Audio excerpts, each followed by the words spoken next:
is the North End. This is the North End. Hey guys, JP, California, coming at you guys from a bright, early Sunday morning. I'm getting you guys this game recap literally an hour after the Aston Villa game. As soon as the game ended, I walked my dogs and then I went for a run. That's why I looked kind of haggard.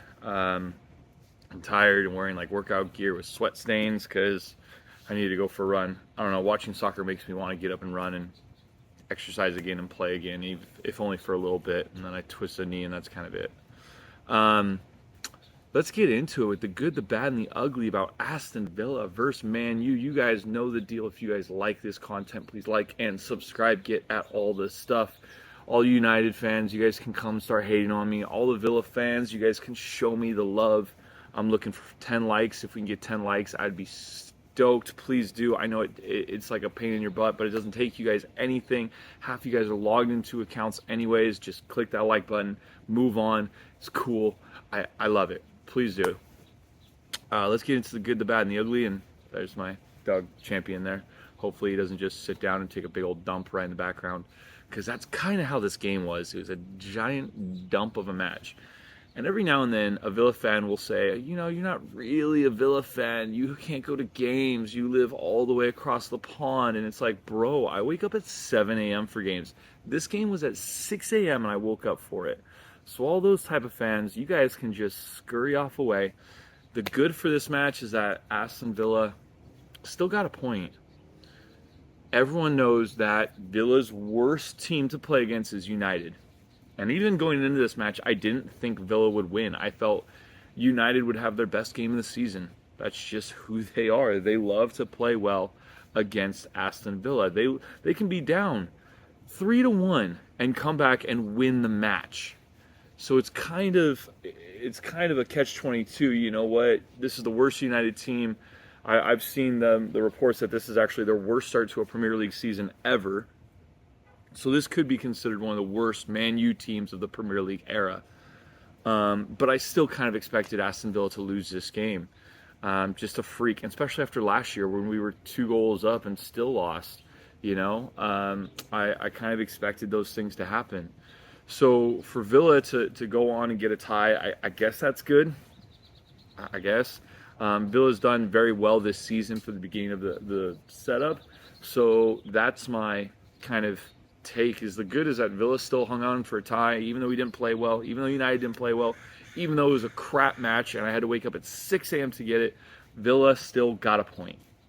And to me, if Villa can just keep getting points, it will accumulate to stuff. You know, we're getting wins and we're getting draws and we're not getting that many losses. So I will take that all day. On to the bad.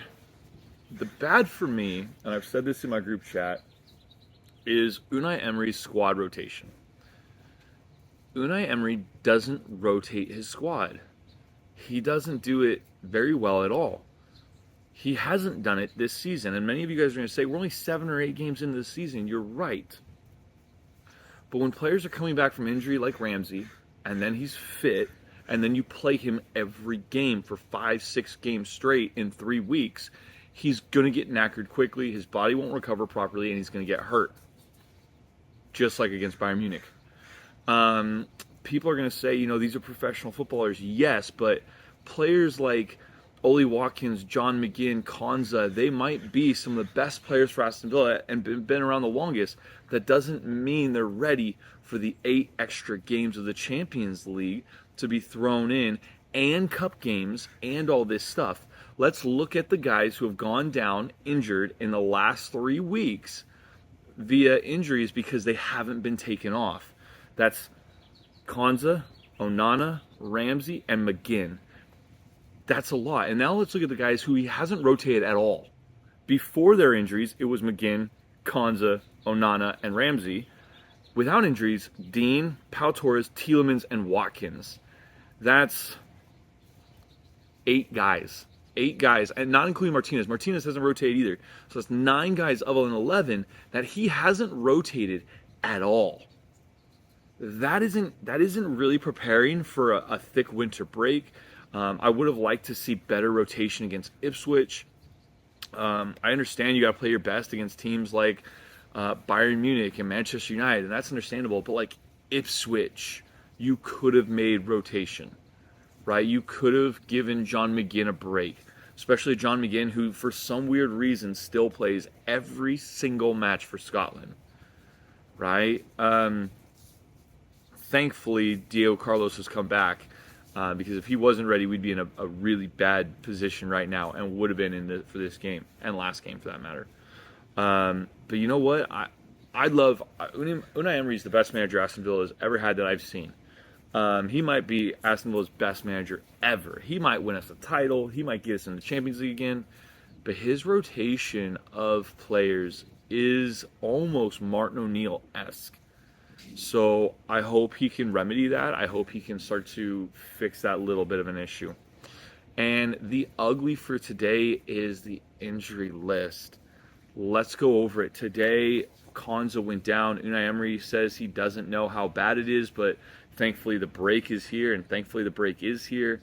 And I hate international breaks, but apparently we need it now. But Konza went down injured again. Last game, Ramsey and Onana went down injured. The game before that, McGinn went down injured. Boubacar and Mings are still still working back to fitness. They have been injured. Mings has been injured for over a year. And Cash was injured for 3 weeks and just makes his first game back today. For all the good business Villa have done in the last 2 or 3 transfer windows and all the good work we've done, our injury list is getting longer and longer, and I think it's rotation. But if it's not, and it's preparedness, then someone needs to be talked to in the backroom staff, because these players are not being prepared properly for a season. And that's really concerning to me, because you really, really need guys to be like, at this point in the season, they need to be fit, they need to be fiery, they need to be good to go, they need to have had 1 or 2 rest games, but for all and all purposes need to be injury-free. Because when we get back at the end of October, it is going to get into the thick nitty-gritty of it all. And Aston Villa are going to need every single player back for the Champions League, Carabao Cup, EPL. It's going to be a slugfest. So, yeah, the injuries are bad. That is ugly for Aston Villa. We can't have a Chelsea squad of 45 guys. That's just not possible, and you can only use 25. So if we don't have a full senior list of 25 sprinkled with some youth players, then we need to get that figured out. Guys, this is JP California coming at you guys. It's literally like 8:30 a.m. for me. I'm getting this out to you guys as quickly as possible. Please like and subscribe. Get at the content. Again, I'm trying to get 10 likes. Give me a comment. Tell me I'm an idiot. Unai Emery is the best manager in the Premier League. Tell me he's not. He's the second best. He's way better than Arteta. Tell me I'm not. Tell me my dog's cute. I don't care. But get at me, guys. JP California, sign off. This is the North End. This is the North End.